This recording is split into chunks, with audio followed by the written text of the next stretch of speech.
마가복음 6장 7절 제가 읽겠습니다.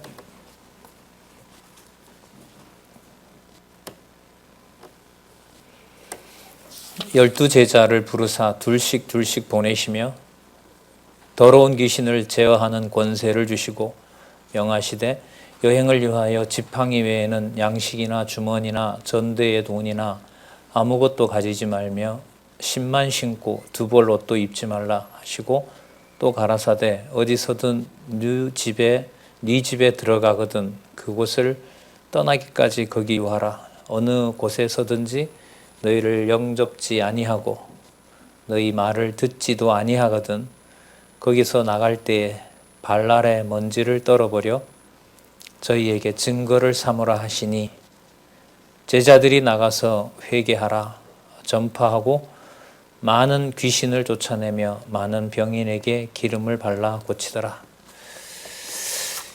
교재는 성경강론 14권 7156페이지부터 보겠습니다. 거기 보시면 마가복음 6장 내용이 배척당한 신분으로 예수께서 신분으로 당신이 메시아임을 성취해 주시는 내용이 나타납니다. 한 장 더 넘기어서 보시면 7154페이지에 마가복음 6장부터 우리는 지금 10장 45절까지 낮은 신분에 의해서 예수께서 신분으로 당신이 메시아이심을 성취하는 내용을 살펴보고 있습니다. 그러면 마가복음 6장에서부터 10장 45절까지에는 낮은 신분과 관련된 사건으로 다 설명이 돼야 돼요. 이게 제목이 맞으려면. 자, 그래서 먼저 7155페이지에 보시면 6장에서부터 8장 26절까지가 낮아진 신분에 의해서 당신의 신분을 보여주시고 낮아진 신분으로 분명히 어떤 신분인지 보여주시고 그래서 당신이 메시아이심을 구약에 약속하신 메시아임을 분명히 성취해 주시는 내용이 나타납니다. 자, 그래서 6장에 배척당한 신분이 나타납니다.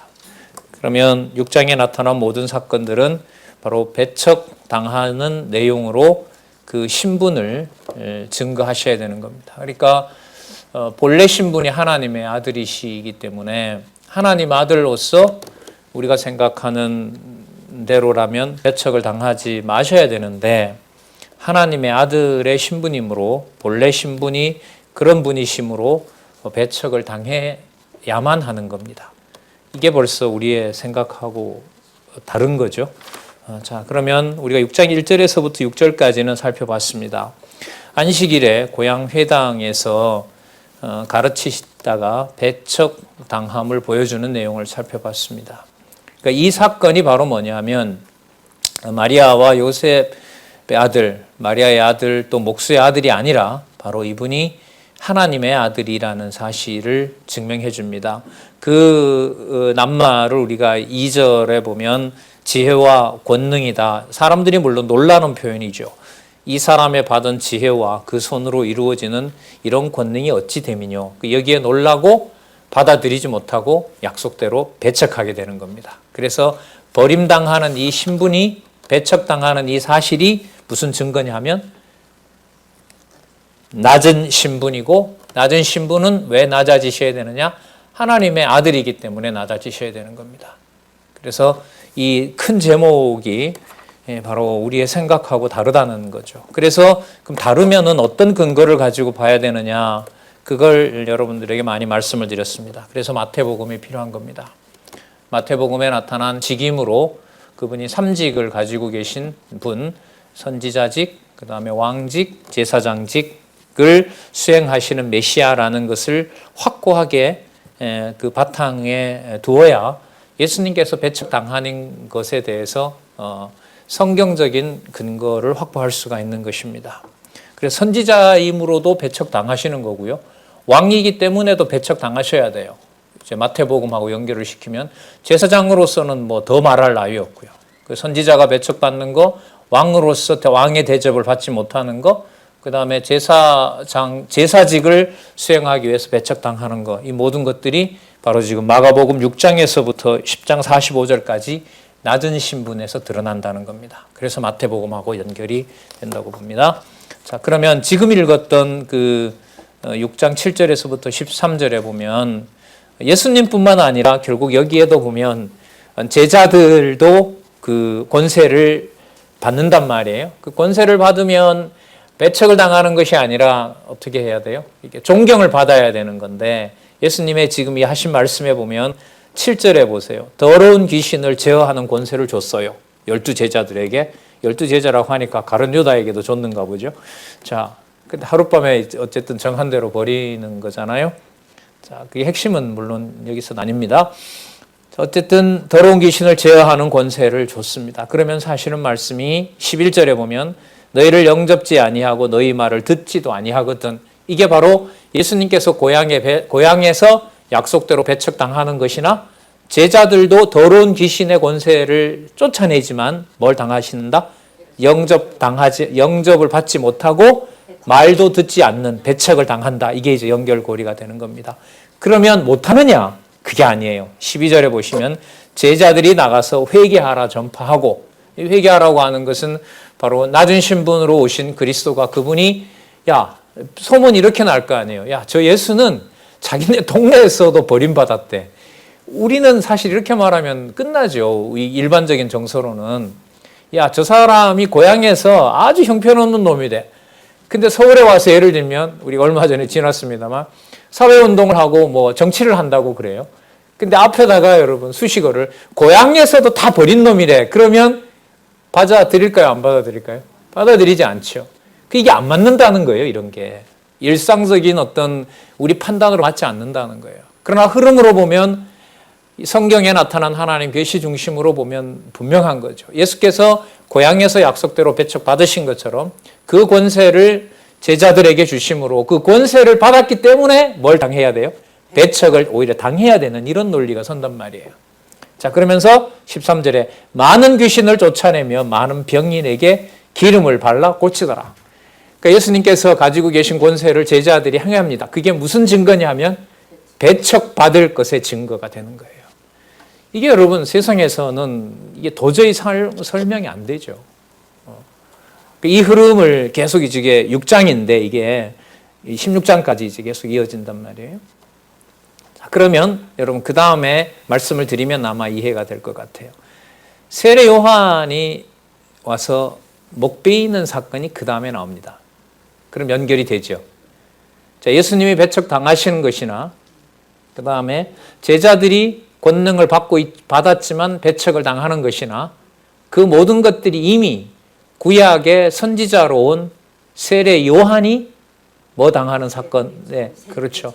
배척당하는 정도가 아니라 참수당하는 일로 이미 보여줬다는 겁니다. 그 증거예요. 그러니까 예수님이 왜 배척당하지? 권세를 가지신 예수님이 왜 배척당하지? 그것도 고향에서. 그 다음에 그 권세를 받은 제자들은 왜 배척을 당해야 되지? 라고 질문을 하고 보면 답이 나오는 거죠. 아, 세례 요한이 마지막 선지자로 와서 철저하게 배척당하고 비참한 죽음으로 낮은 신분이 됐기 때문에 그렇구나. 그러니까 그 사건을 보면 예수님이든 제자들이든 그 사건에서 누구를 깨닫게 되겠어요? 자기 자신의 일로 깨닫게 되는 거죠. 그걸 지금 여기서 증거하고 있는 겁니다. 그래서 그러면 세례 요한의 사건을 기록하면서 아까 예수님이 배척당한 거나 제자들이 배척당할 때 권세가 있었어요? 권세가 있었어요? 권세가 있었잖아요. 근데 우리는 권세가 있으면 배척 안 당한다 그러는데 아니란 말이에요. 성경은. 권세를 가지고 있고 그 권세를 하나님이 주신 거기 때문에 하나님 정한 대로 쓰게 돼요. 하나님 정한 대로 또 못 쓰게 되는 거고. 자, 그래서 하나님의 정한 뜻은 예수께서 배척당하고 버림받으셔야 되고 또 낮아지셔야 된단 말이죠. 이 사건을 세례 요한을 통해서 지금 보여주고 있습니다. 그러면 세례 요한의 그 기록을 할 때 세례 요한을 어떻게 묘사하고 있는지를 세례 요한을 설명하는 말들을 보면 그게 드러나요. 여러분 예수님께서 아까 그 6장 2절에 보면 지혜와 권능이 있다고 사람들이 놀랐다 그랬잖아요. 6장 2절에. 그 다음 6장 7절에 보면 제자들에게도 더러운 귀신을 제어하는 권세를 줬다 그랬죠. 자, 그 다음에 세례 요한 사건을 아시겠지만 헤로드 왕이 두려워했죠. 세례 요한을 선지자로 알았기 때문에. 자, 그런데 지금 그 세례 요한은 죽었죠. 참수당해서 죽었단 말이죠. 그러나 그 죽은 것이 능력이 없는 것이 아니라 그런 권세가 이미 있는 거죠. 그래서 어떤 말들을 헤롯으로 하여금 끌어내게 하냐면, 자, 넘겨보시기 바랍니다. 6장 14절. 예수님이 등장했다고 하고 제자들도 권능을 행한다고 하니까 세간에 소문이 퍼진 거예요. 아, 세례 요한이 살아났다. 이렇게 되는 거죠. 세례 요한 살아났다. 그럼 세례 요한이 살아났다가 아니라 지금 이 본문의 핵심은 지혜와 권능과 권세인 거예요. 그게 무엇과 연결이 되느냐? 낮은 신분, 배척당하는 것과 연관이 되는 거예요. 그래서 이게 우리 상식이 아니라는 거예요. 그래서 성도들의 어떤 성령께서 함께 하시는 성도들의 삶이 비참해지고 낮아지는 것이 하나님의 무능력이 아닙니다. 능력인 거예요. 능력인 거예요. 그래서 함부로 말을 못하는 거예요. 안 하게 되는 거고요. 이걸 막연히 공부해서는 저는 안 된다고 자꾸 강조하는 거죠. 그런 내용들이 몇 가지라도 단단하게 내리 속에 박혀 있어야 돼요. 성경에 바탕을 둔 진리들이. 그 낱말들이 우리의 어떤 시각을 말씀으로 제압을 해줘야 된단 말이죠. 아, 그 함부로 얘기할 것이 아니지. 능력이 없고 내가 비참해지는 것이 하나님의 능력이 약한 것은 아니지. 그렇게 이제 우리의 생각과 입을 단속하는 거잖아요. 자, 14절 보겠습니다. 이에 예수의 이름이 드러난지라. 예수님께서도 능력도 행하시고 제자들에게도 능력을 행했다는 소리가 헤롯에게 들어갔어요. 자, 헤롯 왕이 듣고 가로되 이는 세례 요한이 죽은 자 가운데서도 뭐 했다? 살아났다. 살아났다. 그럼 여기서 목적이 여러분 세례 요한일까요? 세례 요한을 살아나게 한 그 능력을 증거하는 걸까요? 능력을 증거하는 거죠. 자, 좀 수준 높은 얘기를 하나 하면 세례 요한의 그 죽음을 이끌어 가신 능력도 누구의 능력일까요? 메시아의 능력입니다. 마태복음을 가져오면 이게 말이 돼요. 그분이 선지자이시고 왕이시고 제사장이신 이분이 세례 요한의 삶을 섭리하신 거죠. 구약의 모든 통치자들이, 구약의 모든 선진들이 메시아를 기다렸다고 하잖아요. 우리 사실 지나왔습니다만은 다윗도 그렇게 기다렸고. 자, 어쨌든 그 다음에 그 말씀이 나옵니다. 그러므로 이런 능력이 그 속에서 운동하느니라. 이게 말씀 운동이에요. 하나님의 능력의 운동의 말씀이 세례 요한에게서 드러났다는 거죠. 그러면 세례 요한이 아니라 앞부분에 그러면 계속 맞죠? 세례 요한이 말씀의 능력이 그 속에서 운동했으나 뭐 당한 거? 배척당한 거. 제자들도 권세를 받았으나 뭘 당하게 된다? 배척을 당하게 된다. 예수님께서도 분명 이분이 능력을 가지신 분이지만 고향에서 뭐 당하게 된다? 약속대로 배척당하게 된다. 그래서 세 가지 공통점이 있는 거예요. 우리 오전 시간에 이제 원로 강의를 여러분이 들으셨지만은 시편 150편을 묶어내는 특징은 시편 10편마다 여호와 하나님의 찬송의 핵심 내용들을 이어가는 겁니다. 그게 시편을 읽어가는 가장 중요한 성경신학 총서의 키입니다. 그러니까 단편 끊어져서는 끊어지면 사단이 좋아하겠죠. 뭐 어차피 다 신실성 아니야? 이렇게 생각하고 그 본문의 내용들을 점점 안 읽게 되는 것을 사단은 가장 좋아하겠죠. 너 그거 아는데 뭐하러 읽어? 전 이게 사단의 공격이라고 보는 거죠. 더 읽고 요즘 예수 복습도 부탁을 많이 하시는데 부탁이 아니라 자연스럽게들 뭐 누가 공부하라고 해서 또 나오라고 해서 그런 문화는 아니니까요. 많은 부분들이 이제 극복이 되고 있는 것 같습니다. 그런 부분들은. 자, 16절 보시기 바랍니다. 헤롯이 듣고 가로되 내가 목배인 요한 그가 살아났다. 이렇게 되는 거죠. 그러니까 배척받은 요한이 살아났다라는 말은 이 헤롯이 하는 말을 통해서 바로 배척당하는 것이 무능력이 아니라 하나님의 정하신 뜻을 이루시는 것이고 하나님 살아계신 증거가 된다는 겁니다.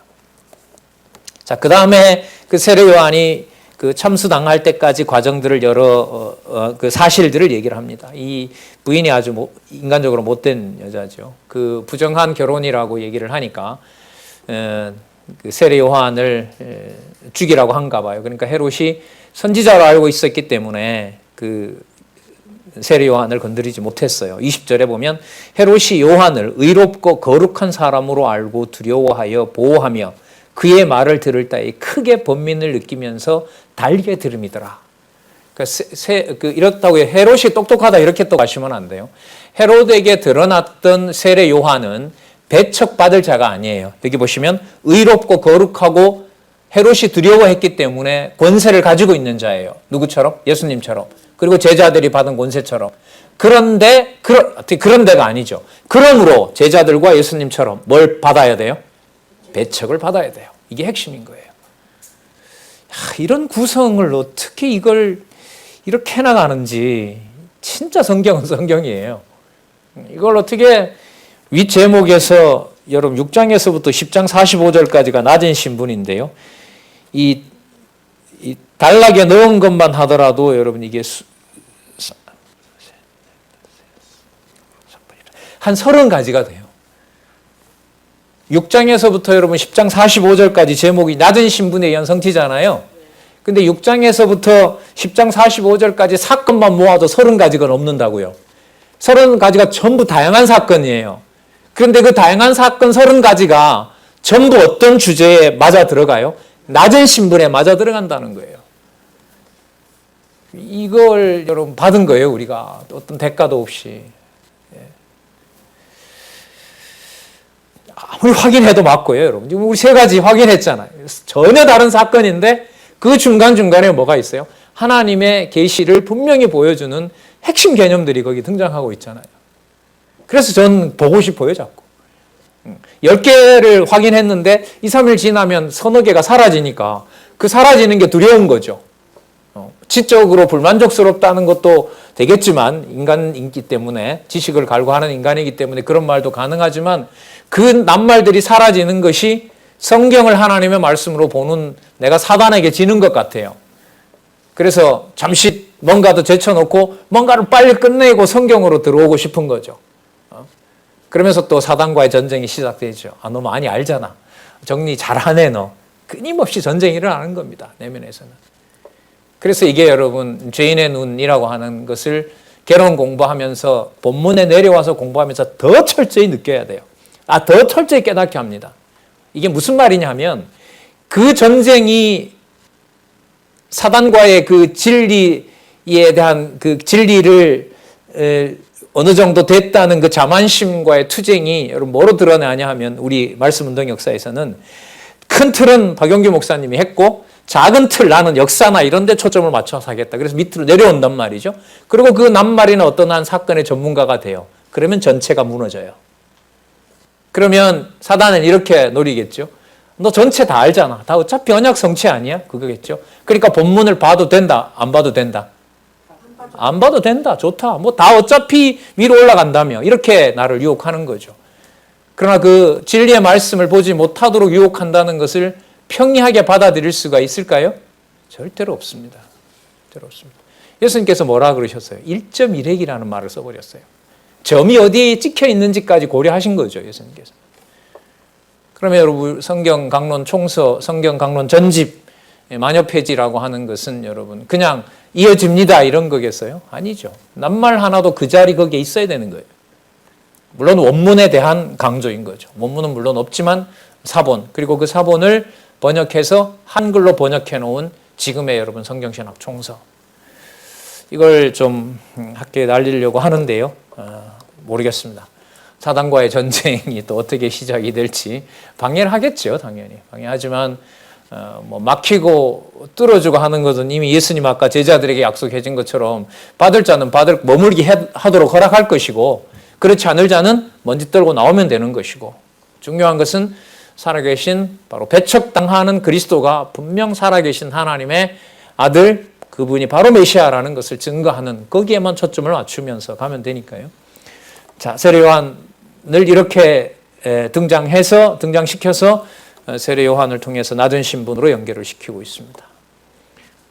그 의미의 사악함으로 여기 보면 헤로디아가 요한의 머리를 가져오도록 그 딸을 춤추는 딸에게 가서 헤롯에게 가서 얘기하라고 하죠. 그래서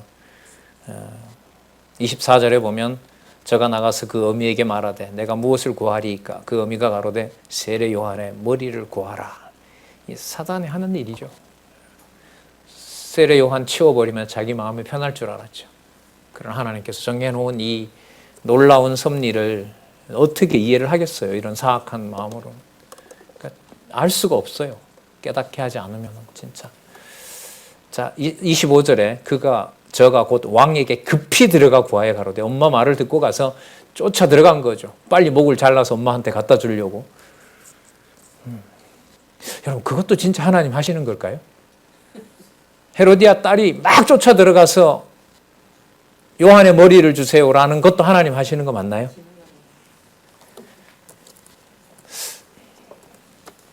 (26절) 왕이 근심하여 심히 근심하나. 보세요, 여기 세례 요한을 헤롯은 죽이고 싶어요, 안 죽이고 싶어요? 마음대로 돼요, 안 돼요? 그게 안 돼요, 안 돼요. 여러분, 이걸 여러분 세상에서 어떤 사상에서 다룰 때 결정론이라 그러거든요. 모든 게 딱 이렇게 처참한 이 상황이 결정되어 있다는 건데, 여러분 이 사실을 하나님이 이렇게 했다 이러면 사람들이 야, 진짜 하나님 위대하구나 라고 말할까요? 세상에 그런 신이 어디 있느냐라고 말할까요? 후자입니다. 이 말은 결국 뭐냐면 성경을 논리적 순서대로 이어간다는 것이 인간적인 생각으로 가능하다, 불가능하다? 불가능하다는 겁니다. 불가능하다는 거죠. 이거 읽고 설교할 내용은 분명해요. 헤로디아라는 딸 이런 여자처럼 살면 안 되고 이런 악한 여자 이렇게 몰아가면 돼요. 맞는 것처럼 보이죠, 그게? 그러나 맞지 않잖아요, 이게. 앞뒤로 보면. 그럼 하나님은 그때 뭐 하셨느냐? 하나님은 안 계시냐, 그러면. 그 심정을 어떻게 풀어줄 수 있겠어요? 이 답답함과 이 처참한 상황을 말이죠. 그래서 아까 우리 원로께서도 역사 얘기하셨지만 150편을 개인의 어떤 신앙 생활의 역사와 그 연결시켜서 하나님 중심으로 담는다는 것은 저는 쉬운 일은 절대로 아니라고 보는 겁니다. 근데 이 일을 하나님께서 보여주셨고 확증해 주신다는 게 그냥 무한 감사한 거죠. 28절 그 머리를 서반에 담아다가 여호와에게 주니 여호와가 그것을 그 어미에게 주니라. 요한의 제자들이 듣고 와서 시체를 가져다가 장사하니라. 자, 이렇게 세 가지 사건들이 낮아지실 또 그래서 낮아진 신분을 배척당하는 사실로 그렇게 보여주고 있습니다. 지금 그 배척당한 사실들 세 가지가 나왔죠. 자, 배척당하는 것 아까 우리 확인하면서 세 사건에서 구체적인 개념으로도 뭐가 나왔습니까? 능력, 지혜, 권세, 말씀의 능력 이런 말씀이 계속 나왔죠. 그죠? 그러면 그 나온 말씀들이 그 다음에 나올 때는 어떻게 나와야 돼요? 다른 게 나와야 되겠어요? 그와 관련된 게 나와야 되겠어요? 관련된 게 나오죠. 그래서 7일 육사에 보시면은 6장 30절부터 56절까지가 표적으로 신분을 드러낸다는 거예요. 아까는 어떤 신분이었어요? 배척당한 신분이었죠. 배척당한 신분은 얼핏 생각해보면 능력이에요? 무능력이에요? 무능력이죠. 그러나 아까 읽었던 본문에는 분명히 그게 뭐라고 얘기했습니까? 능력이라고 증거를 했죠. 그러면 이때 표적으로 신분을 드러내는 것은 기가 막힌 논리적 연결이 이루어지는 거예요. 배척당한 것이 능력이므로 그 능력이 분명하다는 것을 뭘 통해 보여준다? 표적으로 보여준다. 이렇게 되는 거예요. 그래서 이게 마태복음 다음에 나와야 되는 게 맞아요. 마태복음은 이런 흐름은 아니거든요. 마태복음은 선지직, 왕직, 제사장직 이게 선명해요. 이게. 그리고 그 사건도 연결 지어지면서. 그러니까 그 바탕 위에 마가복음은 예수님께서 육의 몸을 가지고 온 그 예수님이 절대로 육의 몸을 가진 육신의 아들이 아니다라는 겁니다. 그래서 마가복음 1장 1절에 누구의 아들? 하나님의 아들 예수 그리스도의 복음의 시작이라 이렇게 나오는 겁니다. 그래서 마가복음 중에서도요. 6장에서부터 10장 45절까지 무슨 신분? 낮은 신분의 이 부분이 매우 중요합니다. 매우 중요합니다. 이걸 빼고 보면은요, 굉장히 연결이 부드러워요. 자, 1장에서부터 5장, 본래 신분이심으로, 자, 10장 46절 가볼게요. 본래 신분이므로 하나님의 아들이므로 그분은 어떤 신분이다? 높은 신분입니다. 이러면 슬슬 풀려나가는 것 같아요. 그런데 지금 6장에서부터 10장 45절까지 무슨 신분? 낮은 신분. 그리고 그게 반드시 배척받아야 되는 거. 근데 배척받은 다음에 뭐가 나온다는 거예요? 표적으로 신분을 드러내요. 그 표적으로 신분을 드러내므로 낮은 신분이 무능력이 아니라 하나님의 능력이고 그 하나님의 능력으로 표적을 드러냈으므로 10장 46절부터 뭐가 나오느냐? 따라서 그분은 당연히 높은 신분이다. 그래서 높은 신분에 가면 예수님이 십자가 죽음을 준비하는 것이 낮은 신분이 아니라 무슨 신분이 돼요? 그렇죠. 왜요? 낮은 신분이 하나님의 능력인 것을 6장에서부터 10장 45절까지 30가지나 되는 사건으로 뭐 했기 때문에 다 확증했기 때문에 따라서 십자가에 죽으시는 것은 낮은 것이 아니라 뭐다? 높은 것이다. 이렇게 마가복음이 구성되어 있어요. 복음서 4개 중에요. 우리가 사도행전 1장 11절까지 가지만은 예수님께서 지상에서 사역하신 사역의 어떤 4가지 예수를 통한 성취에서 마태, 마가, 누가, 요한, 사도행전 1장 11절까지 주로 우리가 사복음서, 복음서에 나타난 예수님의 메시아 되신 하나님의 아들 되신 그 신성의 증거를 가장 분명하게 연결고리를 만드는 곳이 제가 볼 때는 마가복음 6장에서부터 10장 45절입니다. 그 흐름이 도저히 인간의 상식으로는 풀 수 없는 거기 때문에 그래요. 자, 그러면 이제 그렇게 연결이 되겠죠? 배척당한 신분이므로 거기에 하나님의 능력과 권세가 드러나므로 그 증거를 뭘 통해서 보여주신다? 표적으로 보여주십니다. 그래서 여러분 7165페이지에 보면 너무너무 묘한 요약이 나와 있어요. 자, 6장 30절부터 44절을 보시기 바랍니다. 배척당하나 무슨 신분? 오병이어 표적으로 이렇게 나오죠. 오병이어 표적으로 신분을 드러내어 증거함. 여러분 배척당하나 이건 여러분 이 본문에는 안 나와요. 그럼 이 배척당하나는 어디에 있는 내용이에요? 6장 1절부터 29절까지 내용인 거예요. 그래서 저자가 이걸 여기에다가 기입을 한 거예요. 그래서 우리 생각은 배척당하기 때문에 오병이어 같은 것들이 뭔가 안 나와야 돼요. 그러나 지금 여기 연결은 어떻게 시키고 있어요? 배척당하나. 그러나 우리는 아까 확인한 내용으로 어떻게 구성했죠? 배척당함으로 제가 이렇게까지 말씀을 드린 거예요. 배척당하나는 사건의 연결인 거고요. 의미를 넣어버리면 배척당함으로 거기에 하나님의 권세가 드러나는 하나님의 아들이므로 그분은 뭘 드러낼 수밖에 없다? 표적을 행할 수밖에 없다. 첫 번째 표적, 오병이어 표적 이렇게 되는 거예요. 그러면 한번 잘 보세요. 오병이어의 여러분 표적이 어떤 사건인지를 아는 게 중요할까요? 아니면 오병이어 표적이 어떤 사건 다음에 나오고 그 다음에 뭐가 나온지가 중요할까요? 그러면 이걸 성경 안 읽고 알 수 있을까요? 없을까요? 예. 이 부분만 그럴까요? 다른 시편도 그럴까요? 예, 시편도 그래요. 하나님께서 여러분 나올 시간을 아껴주신 거예요. 제가 볼 때. 주일날 2-3시간을 아껴주신 거라고요. 예. 근데 열심히 공부하는 분들 많거든요. 지금. 학생들도 전화통화로 하고요. 여러분 아시겠지만 전화 동시 접속이 5명, 10명도 돼요. 그래서 우리 어떤 여자 선생님들은 바깥 외출을 하지 않으니까 아침에 이제 화상으로 보면 이제 메이크업도 하고 해야 되잖아요. 그러니까 그게 부담스러우니까 우리 얼굴 가리고 그냥 목소리로만 하자. 그렇게 편하게들 얼굴 안 보니까 또 여러분 할 수 없었던 얘기도 할까요? 못 할까요? 다 하죠. 그래서 그 토론과 질문 모임으로 공부하시고 계신 선생님들과 학생들이 있어요. 그럼 그 누가 시켰을까요? 우리 출석 체크해요? 안 해요. 누가 해요 그걸? 궁금하세요? 여기 계신 권사님 손자 손녀들이에요. 중학생들. 그리고 교회학교 선생님들. 초등학생도 해요. 초등학생들도 더 좋대요. 더 좋대요. 다 좋은 건 아니지만 이런 면은 더 좋다고 해요. 예. 하나님 하시는 일인 거죠. 자, 좀 세버렸네요. 예. 오병이어 표적이 있다. 물고기 5개와 떡 5개와 물고기 2마리로 예수님이 표적 행했다. 이거보다 배척 당하는 사건 다음에 뭐가 온다? 오병이어가 온다. 여러분 이게 마태복음에는 이런 의미일까요? 다른 의미일까요? 다른 의미인 거예요. 다른 의미인 거예요. 그런데 마태복음에 나타난 삼직이 깔려야 돼요. 삼직이 바탕이 된 다음에 뭐가 이해가 돼요? 낮은 신분으로 와야 이분이 삼직을 가진 메시아이심으로 낮아지는 것이 이게 무능력이 아니구나. 이렇게 연결이 된단 말이에요. 그럼 여러분 이건 교회사를 해석하는데 너무너무 중요한 해석의 킨 거예요.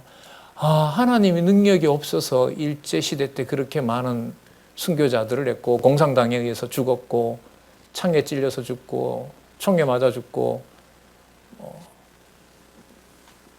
대동강변에서 회의 선교사들이 와서 땅도 밟아보지 못하고 우리나라 광군들에 의해서 그렇게 피 흘리면서 성경을 전했고 그런 해석들이 쫙 해석이 한순간에 관통이 되는 거예요. 그게 하나님의 무능력이 아니고 뭐였다? 능력이었고 살아계신 증거였다. 자, 사건은 아니까요. 그 핵심 개념들, 연관된 부분들만 한번 볼게요. 6장 30절을 보시기 바랍니다. 사도들이 예수께 모여 자기들의 행한 것과 가르친 것을 낱낱이 고합니다. 왜냐하면 앞부분에 권세를 줬다 그랬잖아요. 그걸 쭉 했어요. 그러면 고한다는 말은 뭐가 될까요? 가서 실제로 성취된 걸 고하는 거죠. 그 말은 권세를 줬다는 걸 입증하는 거죠. 자, 34절로 가겠습니다.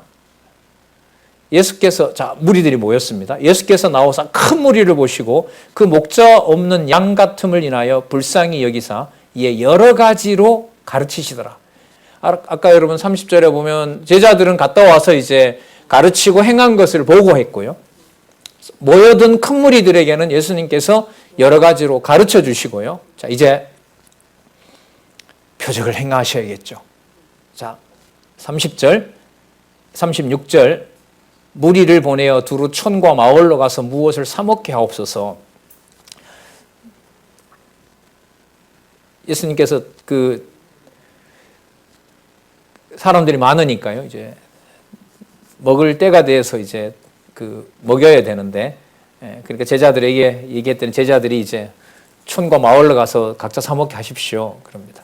37절, 자, 대반전이를 합니다. 대답하여 가라사대 너희가 먹을 것을 주라 하시니. 여러분, 예수님께서 이 말씀을 하실 수 있어요, 없어요? 왜요?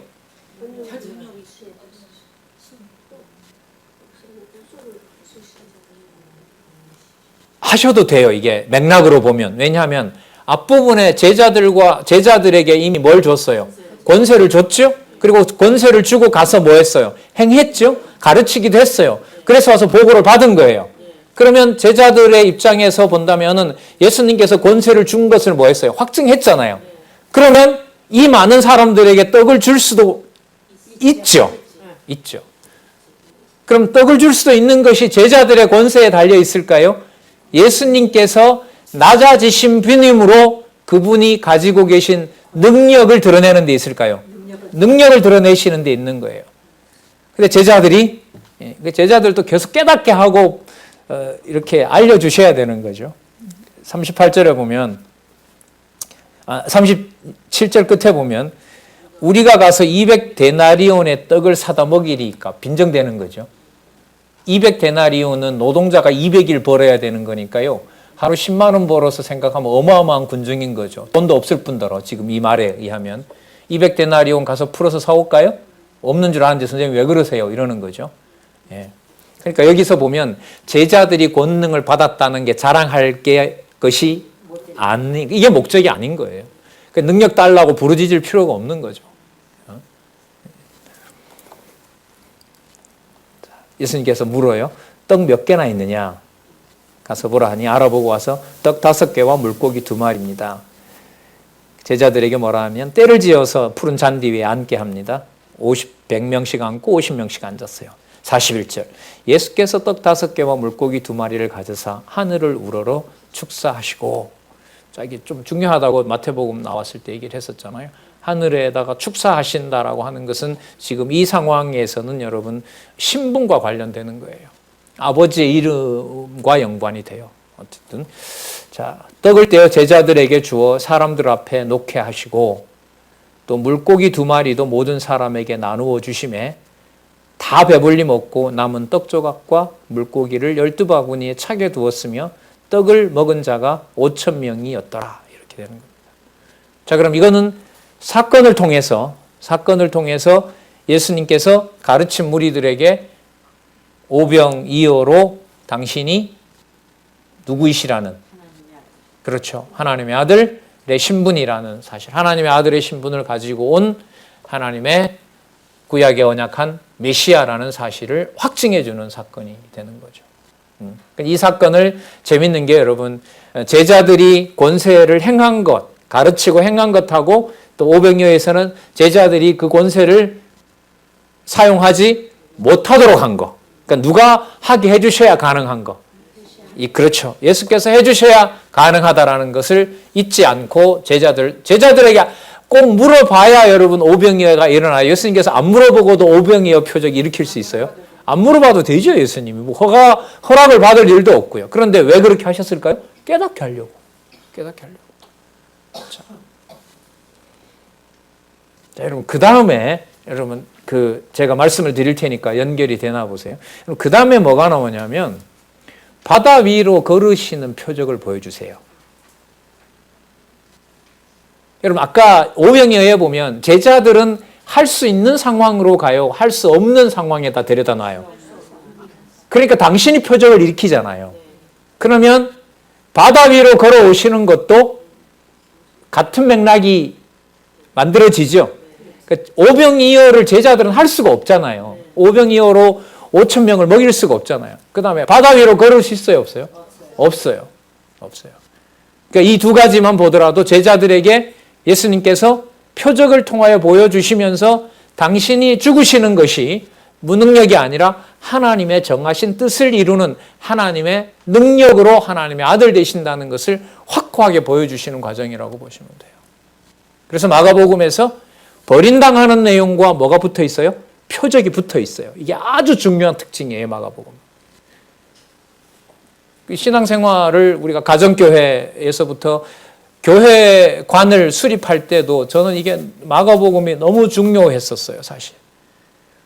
어느 날 이렇게 눈에 들어오게 되는 날이 있었는데요. 능력이 없는 것처럼 보이셔야 되는 거구나. 그래서 제자들이 절대로 깨달을 수 없는 상황에다 데려다 놓고 거기에서 누구의 능력을 보여주신다?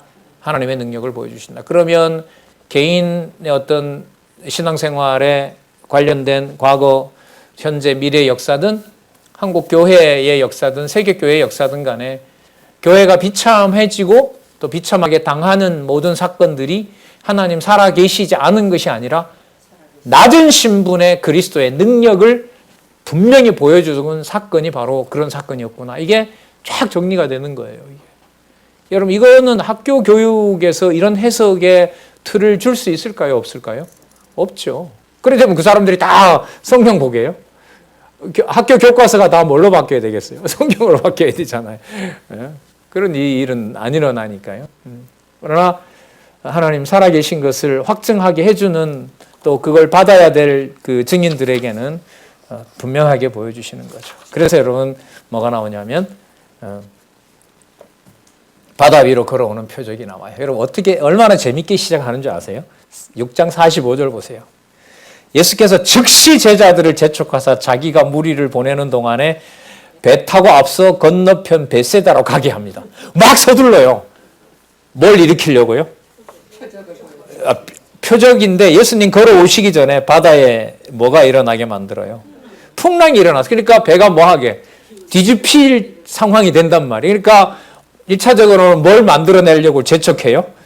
즉시 재촉해. 막 재촉하는 거예요. 빨리 배를 타라고. 뭘 일으키려고? 풍랑을 일으키려고. 무슨 코미디 같지 않아요? 여러분, 동화 같지 않습니까? 동화하긴 좋죠. 근데 결론 맺기 힘들걸요, 애들한테? 그러면 나중에 뭐라고 하냐면 할머니 옛날 얘기 해줘 이럽니다. 성경 얘기인데. 결론이 안 나오면. 참, 이 성경 표현이 이렇게 나와 있어요. 예수께서 즉시 제자들을 재촉하사 자기가 내가 무리 보낼 테니까 내가 뒷정리할 테니까 빨리 배 타라. 빨리 또 깊은 곳에 가야 거기서 오도 가도 못하게 뭐가 일어나니까요? 광풍이 일어나니까요. 자, 47절 볼게요. 저물매 배는 바다 가운데 있고 예수는 홀로 묻혀 계시다가 바람이 거스림으로 제자들의 괴로이 노젓는 것을 보시고 밤 4경쯤에 바다 위로 걸어서 새벽입니다. 저희에게 오사 지나가려 하시는데 제자들이 그의 바다 위로 걸어오심을 보고 유령인가 하여 소리를 지르니 저희가 다 예수를 보고 놀람이라. 이에 예수께서 곧 더불어 말씀하여 가라사대 이 말씀하시려고 하는 거죠. 안심하라. 내니 두려워 말라. 여러분 잘 보세요. 배척당하는 것이 아버지의 뜻이면 불안해요. 안심할 수밖에 없어요. 이걸 지금 증거하고 있는 거예요. 오병이어 그 다음에 바다 위로 걸어오는 표적에서 여러분 안심하라 내는 두려워 말라 이 말씀 속에 전체 흐름을 이어가는 중요한 해석의 키가 있는 거예요. 이게. 자, 그 다음에 어떻게 되나 보세요. 배에 올라 저희에게 가시니 바람이 그치는지라. 제자들의 마음이 뭐예요? 심히 놀라. 심히 놀라. 그러니까 오병이어 표적 다음에 오병이어를 통해서 보여주시고 표적을 또 52절 이는 저희가 그 떡 되시던 일을 뭐 하지 못해요? 깨닫지 못하고 무슨 뜻이에요? 오병이어에 나타난 표적에 드러난 예수님의 능력을 까맣게 잃은 거죠. 그건 그거고 그죠? 바다 위로 걸어오는 건 걸어오는 거고 어제 그 일은 삼촌 때문에 도움을 받은 거고 오늘은 그것과 상관없이 오늘은 내 마음대로 해야 되는 거고 맞아요? 틀려요? 틀려요. 우리 상식이에요. 그건 아니요. 그러면 여러분 전혀 다른 사건이잖아요 이게. 그런데 본질에 조금만 더 보니까 이게 뭐예요? 똑같은 내용이잖아요.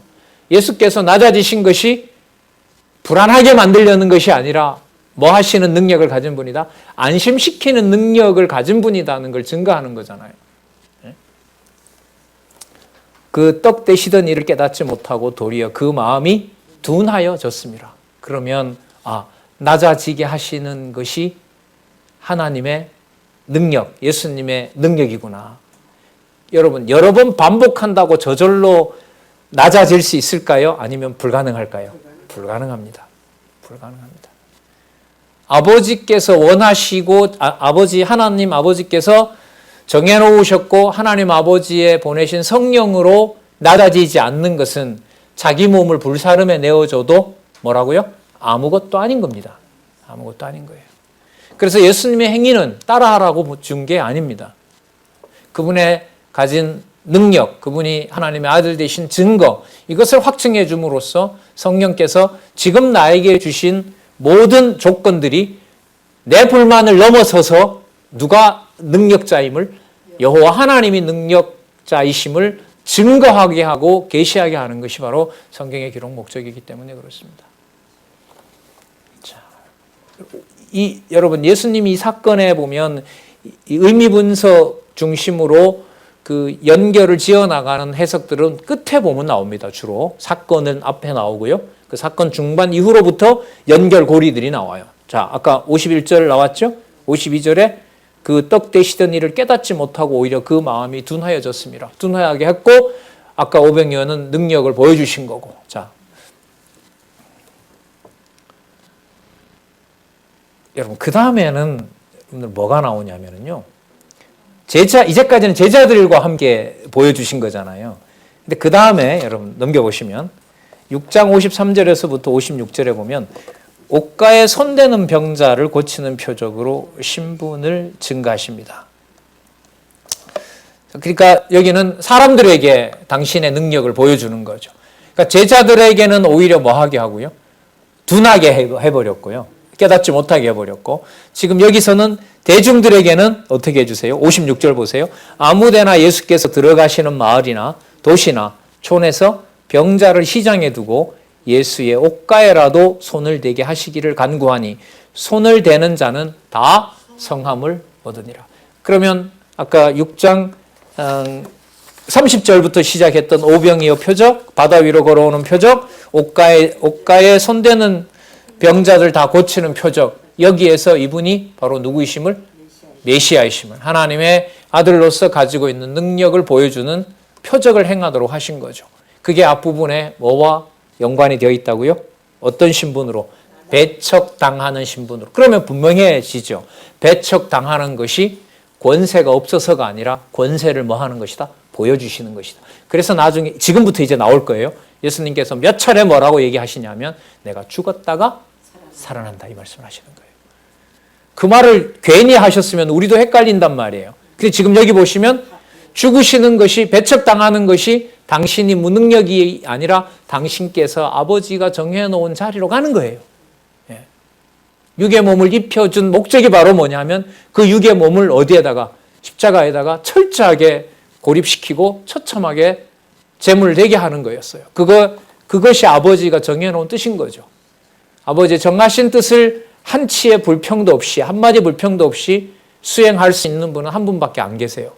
그분이 누구세요? 바로 예수 그리스도세요.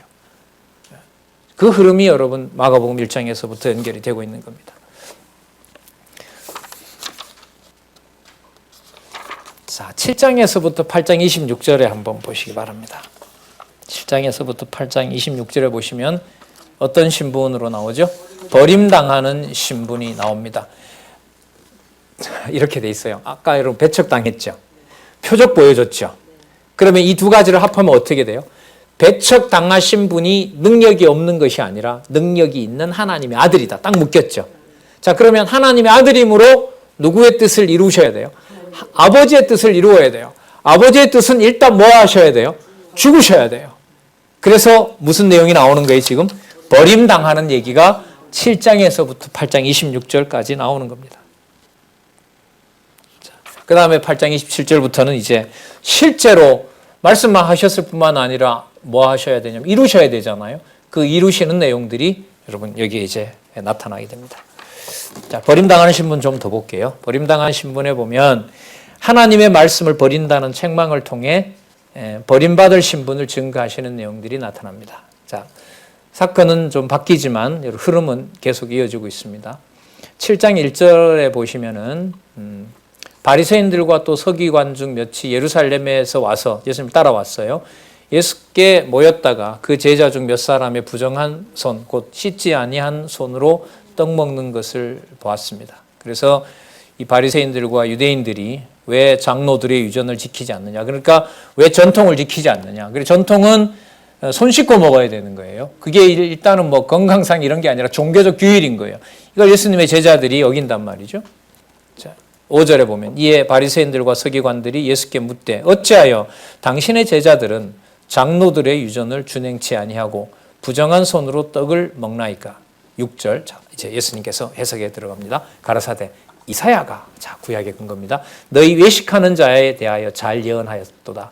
기록하였으되 이 백성이 입술로는 나를 존경하되 마음은 내게서 멀도다. 여러분, 제자들은 좀 깨닫지 못하게도 하지만 깨닫게도 하시면서 계속해서 예수님께서 하나님의 아들이심을 보여주셨죠. 근데 지금 바리새인들과 서기관들에게는 깨닫게 하실까요? 못 깨닫게 하실까요? 못 깨닫게 하셔요. 못 깨닫게 하셔야 그들이 뭐 하게 돼요? 버리게 돼요. 아셨어요? 그리고 지금부터 나오는 내용은 바리새인들과 서기관들이 계속해서 예수님께서 와서 제자들처럼 예수님이 좀 가르쳐주면 좋은데 가르쳐주지 않으세요. 왔지만 뭐 하게 해요? 깨닫지 못하게 하세요. 왜 깨닫지 못하게 해요? 그들이 뭐 해야 되니까? 버려야 되니까. 그래서 아버지께서 정해놓은 낮은 자리로 가야 됩니다. 이렇게 연결이 돼요. 자, 그럼 볼까요? 그걸 예수님이 임의로 행하시는 것이 아니라 6절에 보면 이사야 29장 13절에 약속되어 있다는 거예요. 내 뜻이 아니라는 거예요, 이게. 아버지께서 정해놓으신 거라는 겁니다. 어떻게 정해놓았어요? 외식하는 자들을 통하여 마음에 숨긴 바가 무엇인지를 드러낸다는 거예요. 그럼 마음에 숨긴 바가 뭐냐 하면, 자, 일단 중간에 좀 더 보고 할게요. 7절, 사람의 계명으로 교훈을 삼아 가르치니 나를 헛되이 경배하는도다. 그 예수님께서 그 마음에 정죄를 해버리시는 거예요. 예수를 그리스도로 믿지 않는다는 거죠. 8절, 너희가 하나님의 계명은 버리고 사람의 유전을 지키느니라. 더 첨가하십니다. 9절, 또 가라사대 너희가 너희 유전을 지키려고 하나님의 계명을 잘 버리는도다. 10절, 모세는 내 부모를 공경하라고 하고 아비나 어미를 회방하는 자는 반드시 죽으리라 했는데 너희는 하나님께 드렸다고 하면 부모나 어머니나 아버지에게 안 드린다. 그거 율법에서 가르친 바가 아니다. 그렇게 하는 너희들은 돌에 맞아 죽을 자들이다. 이렇게 얘기를 해버리세요. 그러니까 행하고 있는 것도 뭐 해버리세요? 그것이 하나님의 뜻이 아니고 하나님의 명을 어긴 것이다라고 정죄해버리는 거죠. 믿지 못하게 해버리는 거예요.